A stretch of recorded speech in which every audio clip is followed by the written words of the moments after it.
Do you want to know what's really happening on the ground in our property markets, how they're coping with all the challenges being thrown at them? That's what I discussed today with Dr. Andrew Wilson, who will present the latest data of house prices and auction clearance rates around Australia. If you want to keep up to date with what's happening in our property markets, please subscribe to this YouTube channel and click the little bell icon so we can let you know each time a new show comes out.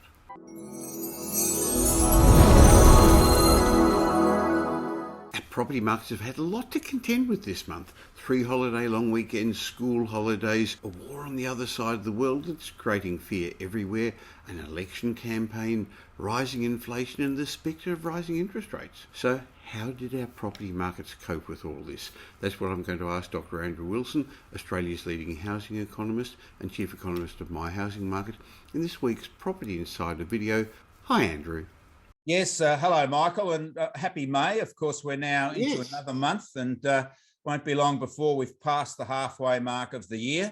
We're into the last month now of the autumn selling season. And of course, April's now passed. And April is an interesting month for housing market activity. It's a month where we are distracted by significant holiday breaks. And as usual, we saw fewer listings, particularly in the auction market, and fewer higher priced properties coming into the market through the auction system through those holiday break periods. Now, of course, we've also had the added distraction, Michael, of the commencement of the election campaign also in April. So it's been a bit of a sidetracked market in terms of focus, but we get that every April. But the other thing, of course, I guess that, as you alluded to, Michael, is the growing anticipation of an interest rate increase sooner rather than later, given that significant change in direction from the commentary from the Reserve Bank after last month's decision. We have the latest data out now on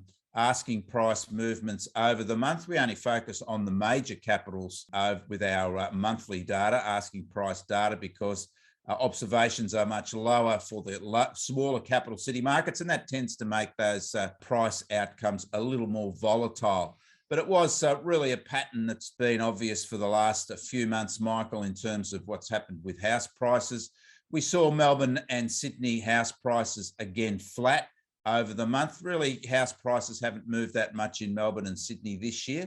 Buyer and seller activity is still holding up, Michael, and confidence levels are still quite positive, but we're not seeing the prices growth that we had last year because that spectacular increase in prices has impacted affordability. So that's reduced buyer capacity. So buyers and sellers are still active in the market. It's just that buyers don't have the ability to push up prices at those remarkable levels that were recorded last year. So flat prices again in Melbourne and Sydney over April, just above the line.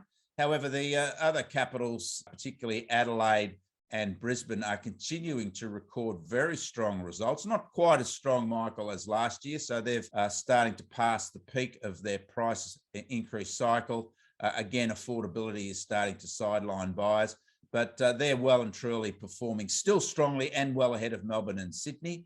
And it's interesting, Michael, that Adelaide took over the mantle as the strongest performing capital over April, with prices up by 2.4% over the month. But Brisbane still maintains the lead in terms of annual prices growth, Michael, with asking prices there up by 38.7% over the year. So some very strong results still in Adelaide and Brisbane. They've got some way to run in the current cycle, but of course we know their median house prices are significantly lower than Melbourne and Sydney. So, and with similar incomes, it means they still have some capacity to push up prices, and that's what we're seeing now. But I do think we'll see a consolidation over the year in terms of price growth levels from all the major capitals. And Perth is just starting to show some more consistent signs of picking up, Michael, and the Perth market is on the rise moderately, but it has been a clear underperformer over recent years. So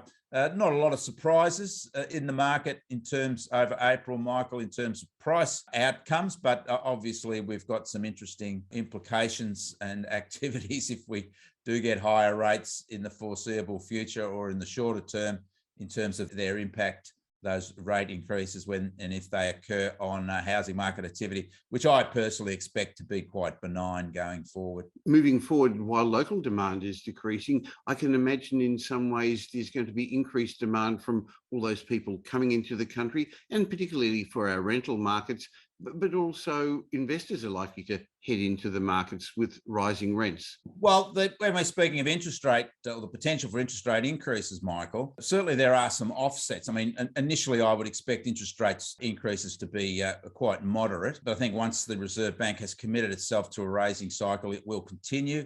It means that it is now actively involved in curtailing inflation. So a one-off isn't going to be really what we're going to see. We'll see a number of rises.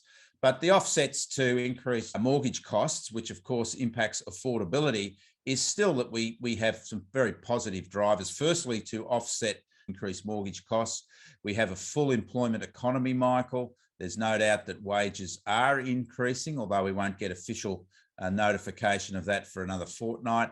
We have plenty of government handouts at the moment. It is an election campaign after all, so full employment, higher wages, handouts, and of course we have very high savings rates at the moment, Michael. So plenty of capacity to absorb increased interest rates. And of course, generally, you also understand that most, half of all households that are owner occupied don't have a mortgage at all. So they're not going to worry too much about that. And they'll still be getting the handouts and the higher wages and taking advantage of a full employment economy. So, of course, it'll be a pretty snappy headline when we do get those higher interest rates. But generally, we do have a very strong capacity to offset the costs of higher interest rates, the mortgage costs for higher interest rates.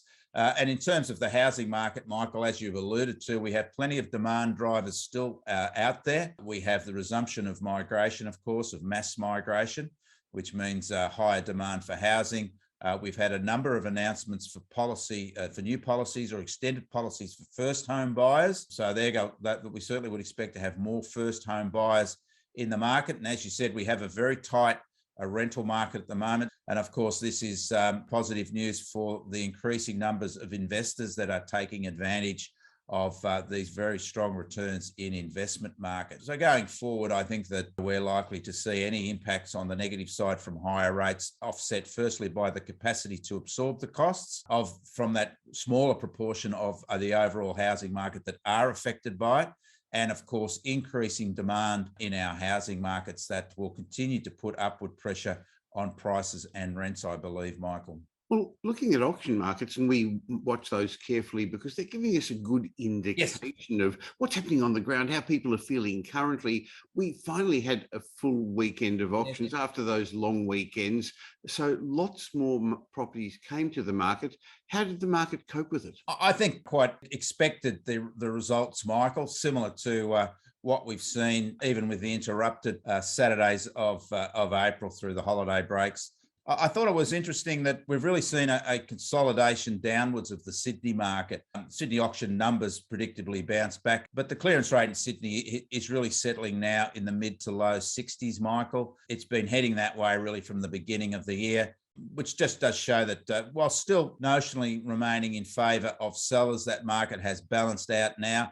But other markets still firmly in favour of sellers, Michael. The Melbourne market actually recorded a slightly higher clearance rate, with a big surge in listings, no surprise.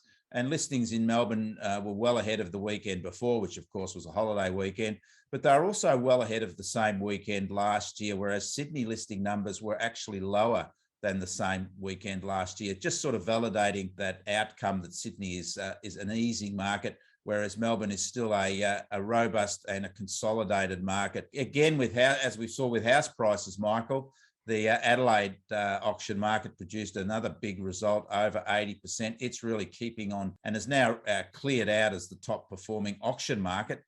So I guess that reflects why we've also seen strong leading prices growth in Adelaide over April. That, as you suggested, is a good correlation between the auction markets and underlying market activity. The Canberra market has come back to the pack slightly as well, Michael. Again, it's been a high flyer last year. Affordability issues similar to Sydney have taken a toll on buyer capacity. So it's starting to track backwards and now under 70%.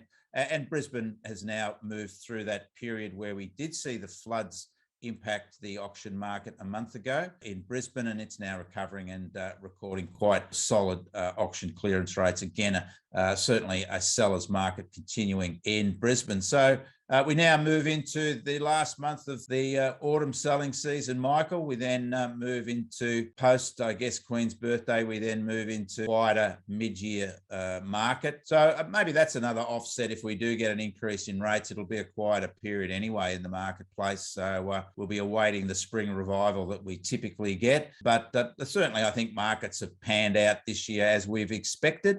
The high flyers have come back to the pack. Still a lot of capacity in those smaller markets where prices are lower. We have plenty of offsets even if we do get higher interest rates going forward in the system. Well, look forward to catching up next week. Being the Reserve Bank meeting, we'll hear what they have to say. That will create a lot of interest and speculation. Absolutely, Michael. It's going to be a very interesting week. It will. Speak to you then. Bye.